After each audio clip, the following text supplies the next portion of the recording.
Di Vatikan, pusat gereja Katolik, berdiri bangunan megah yang menjadi ikon iman, sejarah, dan seni dunia, yakni Basilika Santo Petrus. Lebih dari sekedar tempat ibadah, inilah pusat ziarah umat Katolik dari seluruh dunia, gereja terbesar di bumi, dan saksi perjalanan iman yang sudah berlangsung lebih dari 2000 tahun.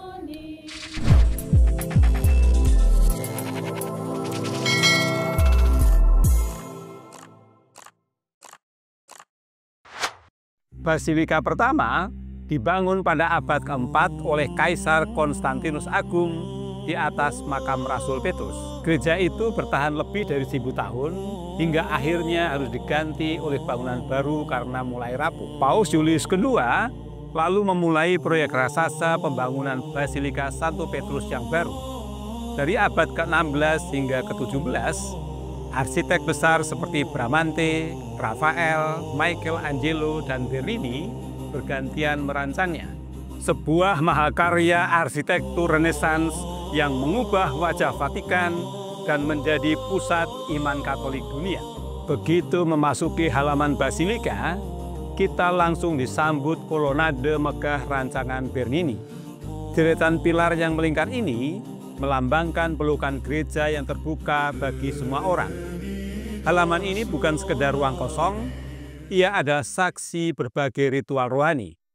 Setiap Jumat Agung, disinilah umat Katolik mengikuti ritual jalan salib yang penuh makna, memperingati penderitaan Yesus Kristus.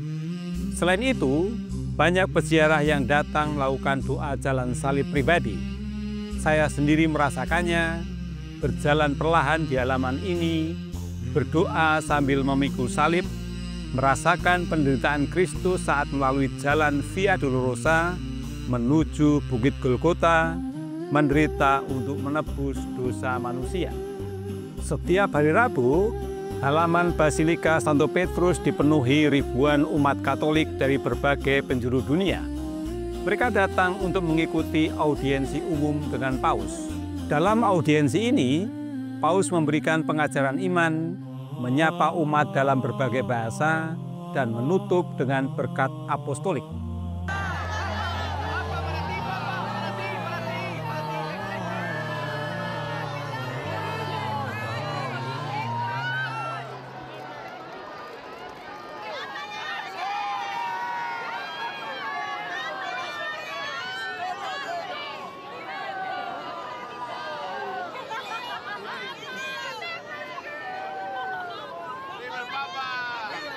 Bagi para peziarah, bisa melihat dan mendengar Paus secara langsung adalah pengalaman yang menyentuh hati, momen yang penuh sukacita dan harapan.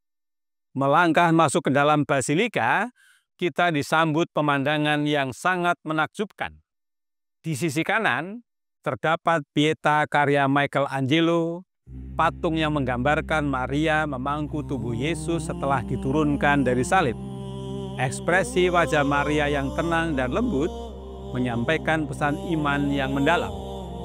Di tengah Basilika berdiri baldasin Bernini, altar megah berlapis perunggu setinggi hampir 30 meter. Tepat di bawahnya terdapat makam Santo Petrus. Selanjutnya mata kita tertuju pada kubah Basilika yang menjulang tinggi, karya Michelangelo yang menjadi mahakarya arsitektur dunia. Kubah ini tidak hanya indah dipandang, tapi juga menjadi simbol gereja Katolik yang menjangkau seluruh dunia.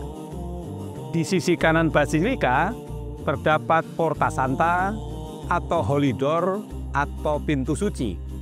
Pintu ini selalu tertutup dan hanya dibuka setiap 25 tahun sekali pada perayaan tahun Jubileum.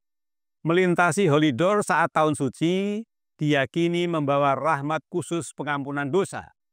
Tradisi ini sudah berlangsung berabad-abad dan selalu menjadi momen yang ditunggu umat Katolik di seluruh dunia.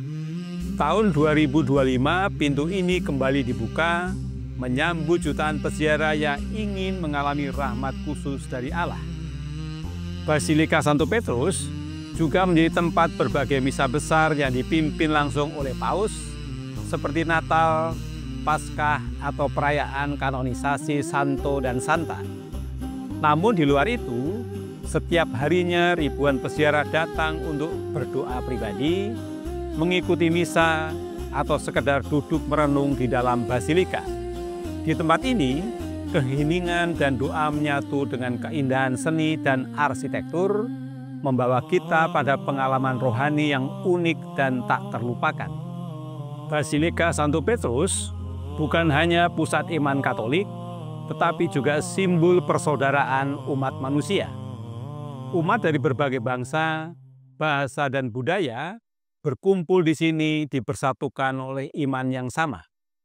Setiap langkah di halaman basilika, setiap doa di altar, setiap tatapan ke kubah yang menjulang tinggi, semuanya mengingatkan kita bahwa gereja hadir sebagai perwujudan kasih Kristus yang universal, terbuka, dan hidup. Basilika Santo Petrus adalah mahakarya iman, sejarah, dan seni yang terus hidup sepanjang zaman. Ia bukan hanya sekedar bangunan megah, tapi rumah doa, tempat persatuan, dan sumber pengharapan bagi jutaan manusia. Bagi setiap peziarah, basilika bukan hanya sekedar tujuan perjalanan, melainkan sebuah pengalaman iman yang mendalam, sebuah perjumpaan dengan sejarah perjalanan gereja, dengan kasih Kristus dan Allah sendiri. Terima kasih, sampai jumpa dalam video-video perjalanan berikutnya.